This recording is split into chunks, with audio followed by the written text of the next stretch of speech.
Hi, I am Dr. Harish Rao, pulmonologist from Samanvi Children Chest Clinic, Miyapur. ఈరోజు world lung cancer day సందర్భంగా lung cancer గురించి కొన్ని ముఖ్యమైన విషయాల గురించి మనం డిస్కస్ చేద్దాం.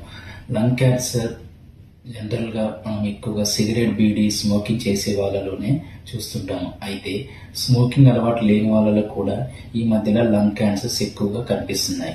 దీనికి ముఖ్య కారణం చూసినట్టయితే సెకండ్ హ్యాండ్ స్మోకింగ్, అంటే స్మోకింగ్ చేసిన వాళ్ళు బయటకి వదిలిన పొగని పీల్చడం ద్వారా కూడా లంగ్ క్యాన్సర్ వచ్చే అవకాశం ఉంది. అలాగే ఎక్కువగా ఎయిర్ పొల్యూషన్ కి ఎక్స్పోజ్ అయిన వాళ్ళు, అలాగే ఇళ్లలో ప్రాపర్ వెంటిలేషన్ లేకుండా ఉండి దాంట్లో ఎక్కువగా స్మోక్ పీల్చడం ద్వారా, అంటే కుకింగ్ చేస్తున్నప్పుడు వచ్చే పొగను ఎక్కువగా పీల్చుకోవడం ద్వారా కూడా ఈ లంగ్ క్యాన్సర్ అనేది వచ్చే అవకాశం ఉంటుంది. అలాగే కొన్ని రకాల జన్యుపరమైన కారణాలు, ఎక్కువగా ప్రాసెస్ ఫుడ్ తీసుకోవడం వల్ల కూడా ఈ లంగ్ క్యాన్సర్ వచ్చే అవకాశం ఉంది.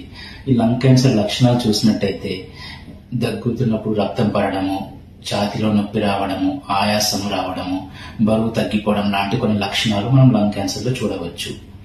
ఈ లంగ్ క్యాన్సర్ ని గుర్తించడం ఎలా?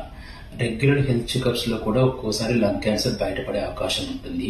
అలాగే మీ యొక్క రిస్క్ అసెస్మెంట్ బట్టి, అంటే స్మోకింగ్ అలవాట్లు, ఇంట్లో family members already lung cancer ఉండడం లాంటి కొన్ని రిస్క్ కేటగిరీ ఉన్న వాళ్ళకి లో డోస్ సిటీ స్కాన్ చేయడం ద్వారా లంగ్ క్యాన్సర్ ని స్టేజ్ 1, స్టేజ్ 2 మనం గుర్తించవచ్చు.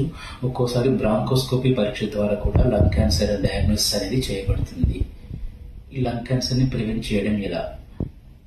సిగరెట్, బీడీ లాంటివి ఎప్పుడూ త్రాగకపోవడము, ఒకవేళ అలవాటు ఉన్న వాటిని వెంటనే మానేయడము, సెకండ్ హ్యాండ్ స్మోకింగ్, అంటే పక్కన సిగరెట్, బీడీ తాగుతున్న వాళ్ళు వదిలిన పొగని పీల్చకుండా దూరంగా ఉండడము, అలాగే ఇంట్లో కూడా ప్రాపర్ వెంటిలేషన్, అంటే ఇంట్లో కుకింగ్ చేసినప్పుడు వచ్చే స్మోక్ అది బయటకు పోవడానికి ప్రాపర్ వెంటిలేషన్ ఏర్పాటు చేసుకోవడము, అలాగే రెగ్యులర్ గా కొంచెం ఫిజికల్ ఎక్సర్సైజ్ చేయడము, ప్రాపర్ బ్యాలెన్స్ డైట్ మెయింటైన్ చేయడం ద్వారా ఈ లంగ్ క్యాన్సర్ ని మనం ప్రివెంట్ చేయవచ్చు.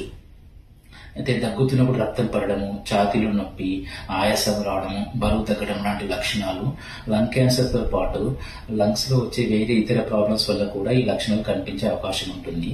ఇలాంటి లక్షణాలు కనిపించినట్టయితే మీ పల్మనాలజిస్ట్, లంగ్ స్పెషలిస్ట్ డాక్టర్ని కలిసి తగిన సలహా తీసుకోవడం ద్వారా దీనిని ముందుగానే గుర్తించి సరైన చికిత్స అందించగలుగుతాము.